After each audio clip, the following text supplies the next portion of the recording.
The scapula is highly mobile bone that is situated on the posterior aspect of the body. Okay. The scapula is best viewed from behind. Why? Because it's located posterior aspect of the body. So if we have to palpate the scapula, like when you are going to second year, third year, there is one palpation part that you have to palpate the scapula of the patient. So what you do, you just stay behind the patient and palpate the scapula. So its location is each overlies the second and seventh rib. So first you palpate the ribs, then scapula. And it's easy because in my point of view, first you palpate the scapula and then you easily palpate the ribs. So it's in vice versa situation. Next is if you see the scapula, like if your library issue the scapula, then you will find that anterior portion is slightly convex and posterior portion which is inside is concave. Okay. The scapula is flat triangular shaped bone. So it's triangular shape. This shape is triangular. It has number of intersecting projections like coracoid process, superior angle, inferior angle. Okay. The scapula is flat triangular shape bone. It has number of intersection projections. Best view from the lateral aspect. Here you see the lateral aspect. This part is attached to the shoulder joint. Okay. Your humerus part attached here. Lateral view, posterior, anterior, and this is lateral view. Scapula has two surfaces. One is the anterior or ventral surface. Second one is the posterior and dorsal surface. So if you see the anterior surface, then it's attached to the or it lies over the ribs. Okay. So you can't see it on the human body. But with the help of, like, if you are library issue the bone, you can see the anterior part which is concave part. Posterior part, what is the difference between the anterior and posterior part? Major difference is that here you see one projection. What we call it? Anybody answer in chat section?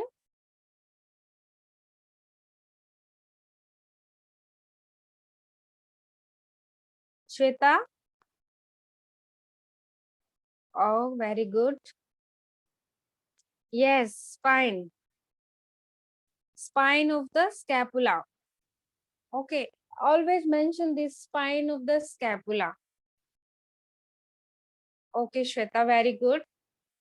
So this is the dorsal aspect. So we can differentiate it. And dorsal aspect is slightly convex. And anterior part is concave.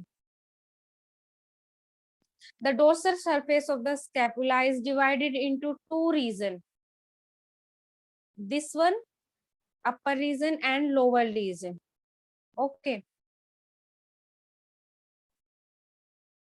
So what's the role of spine of the scapula? It divides the scapula posteriorly in two regions. The region below the scapular spine is the infraspinatus fossa, and above is called the supraspinatus fossa. The supraspinatus fossa is more clearly viewed from the above. Anterior, posterior aspect, and there is superior view. The superior view clearly defined the supraspinatus fossa. you can easily find the borders outline of the supraspinatus fossa. Then the borders, three borders. One is the medial border. Medial border is which is towards the spine, your vertebrae, which is called the medial border. Okay, then is the medial border, then is the lateral border, both anterior and posterior view. Okay, wait. Can't listen your voice, ma'am. Hello?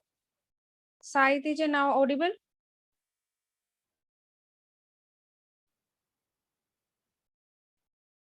Hello?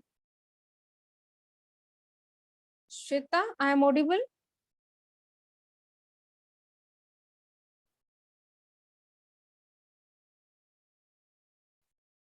Okay. Sai, do one thing. Just leave the meeting and join again.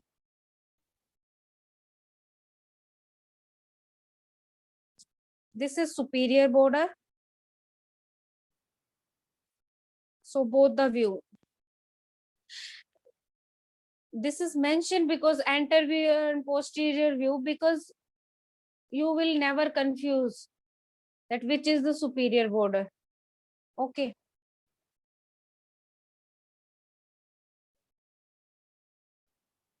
Superior angle, then superior angle in posterior side, inferior angle in posterior side, lateral. The scapula has three angles.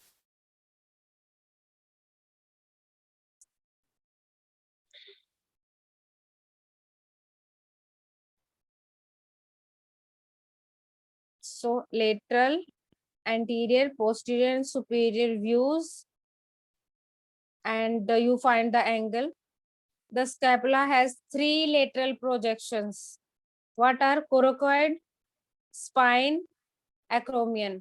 Projection which are we can define or which are exaggerated part. Okay, that we call the projections.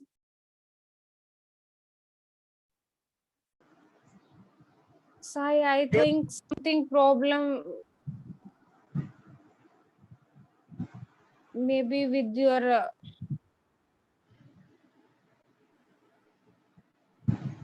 phone or anything, because I'm not finding anything like this. Hello, Sai.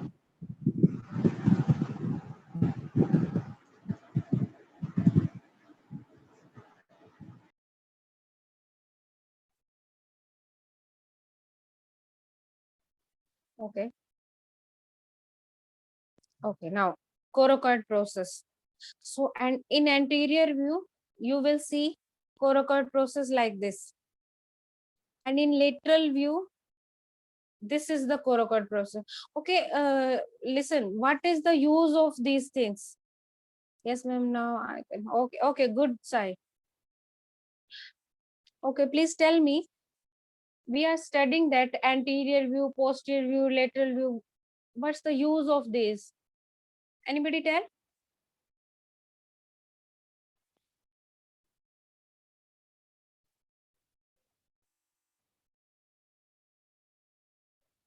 Okay, because when you will proceed to the second year, third year, or final year, that time you have to assess the x-rays of the patient. If you don't know that how normal scapula is looking like, or you don't know the anatomy, then how you will find the abnormalities or deformities?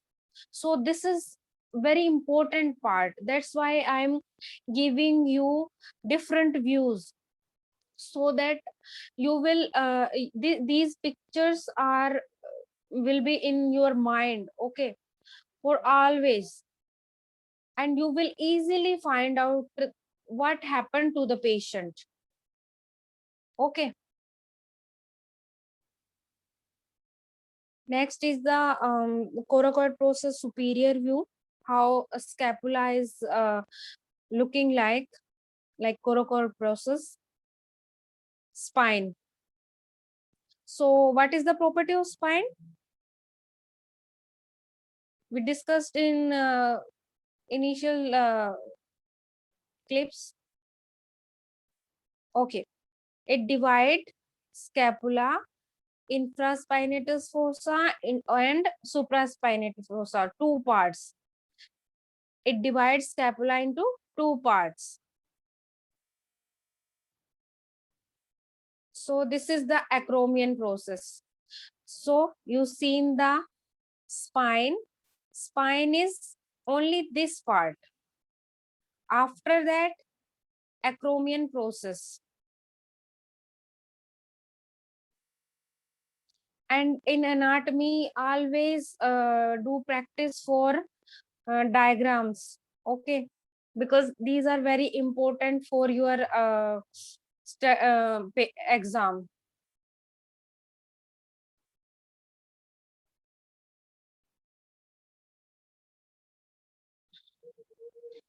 Superior view of acromion. Now we are proceed to the muscle part of the scapula. Number of muscle attached to the scapula. 4 rotator cuff muscles surrounded the shoulder joint and move the arm. Rotator cuff muscles, which are also attached to the shoulder joint. So these are rotator cuff muscles, okay, which are helping the shoulder joint and move the arm. So these are mainly the stabilizers of the shoulder. Subscapularis, supraspinatus, infraspinatus, teres minor. So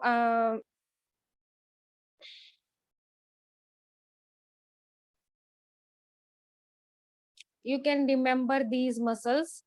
Scapular sit. S for scapula, SIT, sit. Scapular sit. So S for scapula, sit, S stand for supraspinatus, I for infraspinatus, and teres minor. Here you see the scapula, subscapularis arise from the whole of the ventral surface of the scapula. It attached to the lesser tuberosity of the humerus. So this is greater tuberosity, and below that is the lesser tuberosity.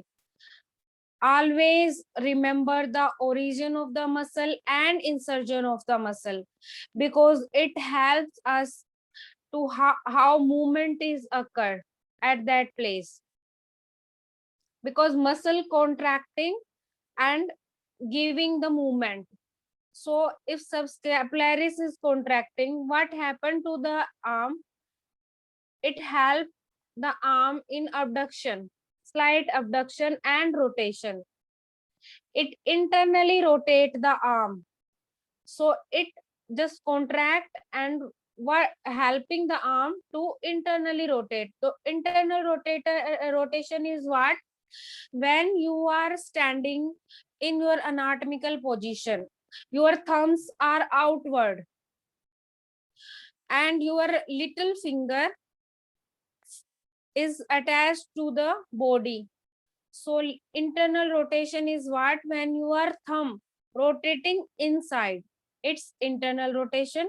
When your thumb rotating outside, okay, it's external rotation. So always think about your anatomical position. What is anatomical position? When you are standing straight, your hands are straight and your thumb projecting outward.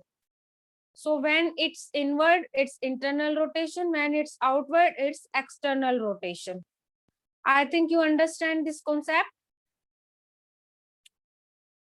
The scapula, reason about the scapular spine is the supraspinatus fossa. So why we are study this? Because here is one muscle, supraspinatus, arise from the supraspinatus fossa. So name itself defining the muscle origin. Supraspinatus muscle arises from the supraspinatus fossa. It attached to the upper part of the greater tuberosity of the humerus. So subscapularis, where it attached to?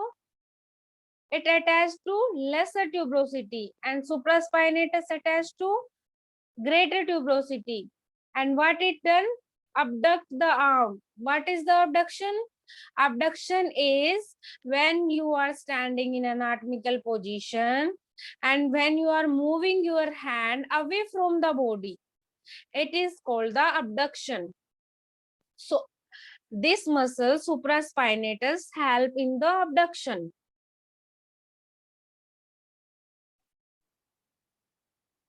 Infraspinatus. So infraspinatus fossa is there. So you can easily define infraspinatus arise from the infraspinatus fossa. It attached to the posterior part of the greater tuberosity of the humerus. So that is above. Now it's below. Posterior part. So here is the difference of attachment of the infraspinatus. What it help? It help in externally rotate the arm. So what is external rotation? Opposite to the internal rotation, when your thumb is moving outward. Understand? When your hand is internally rotated. आप ऐसे तो नहीं रखोगे ना उसको internal rotation में, तो कोई तो चाहिए ना उसको एक्सटर्नल रोटेशन में भी करने के लिए. So what infraspinatus do? It helps in external rotation. Okay, तो ऐसे भी याद.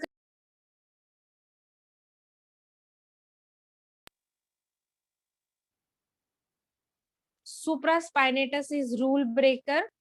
Okay, what it do? It will internally rotate, or it like you are in anatomical position. If it internally rotated, it breaks the rule. But what infraspinatus do?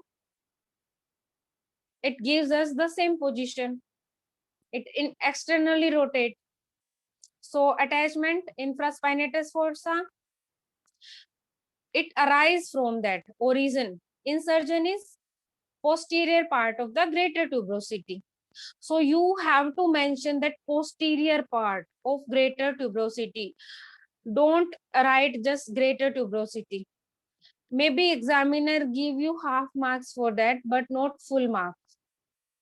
And this is the question which will come in 5 marks or 3 marks. So it's very important. Muscle origin, insertion, what is the movement?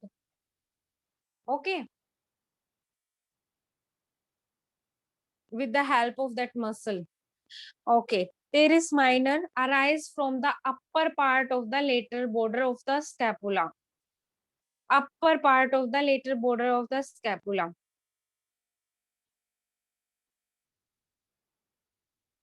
Teres minor arise from the upper part of lateral border of the scapula. It attached to the inferior part of greater tuberosity. The proximal humerus. Proximal part of humerus and inferior part. Superior part, which muscle? Supraspinatus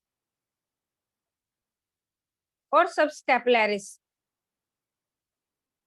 Answer me in the chat section.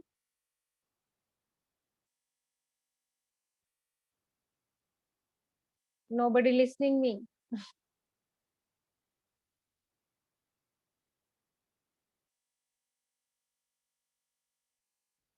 Okay, that's fine. It attached to the inferior part. It's question for you. Just write it on Telegram. External rotation of the arm.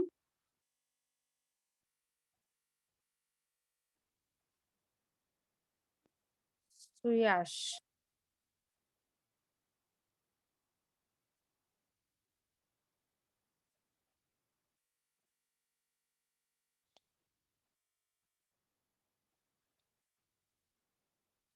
Okay, serratus anterior arise from the whole of the anterior aspect of the medial border where it attached. Serratus anterior aspect, medial border, and it attached to the ribs part. Okay, it's 1, 2, 3, 4, 5, 6, 7 ribs. Then long head of triceps arise from infraglenoid tubercle. So this is infraglenoid tubercle and it attached to the humerus.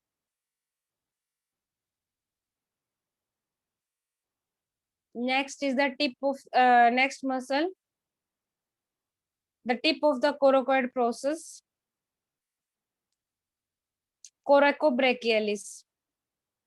The tip of the coracoid process give rise to the conjoint tendon of the coracobrachialis, and it attached to the humerus.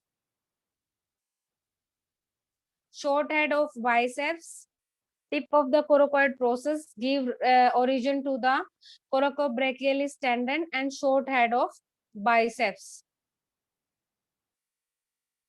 Then pectoralis minor,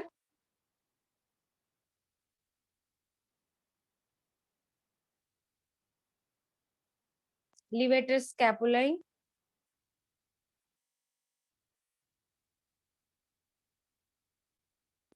it arises from the medial border of the scapula. So it arises from the superior part, levator scapulae.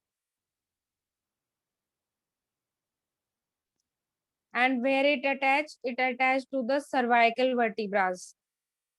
Then rhomboids minor, just below the levator scapulae, medial border, and it also attached to the fourth and fifth cervical vertebra. Then rhomboids major, which arise from the medial border, okay, and lower side of the scapula, medial border, okay, and it attached to the thoracic spine. Then latissimus dorsi has few fibers that arise from the inferior angle of scapula, few fibers, and it attached to the humerus part. Next is the teres minor. So there are lots of muscles which are arising from the scapula, and this is the pictorial representation that you will understand easily that where the muscle are attached. Okay, so this muscle teres major, it pectoralis major and teres major, and there is lady between two majors, means latissimus dorsi. In between upper part of here is the muscle which is called the lower is teres major, upper is pectoralis major, and in between that is the latissimus dorsi. So lady between two majors.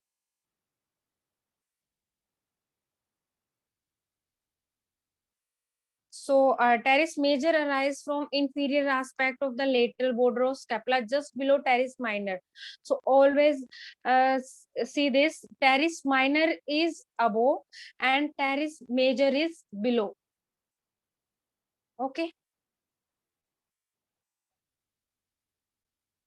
Trapezius rise from superior aspect of the spine of the scapula and it attached to the cervical spine to the thoracic spine. Posterior fibers of deltoid arise from inferior aspect of the spine of the scapula. So there are two aspects of spine, superior aspect and inferior aspect. So from the superior aspect, what arise? Trapezius, and inferior aspect, it's deltoid. So it will help you that how scapula is formed, how scapula muscles are attached. So all these this about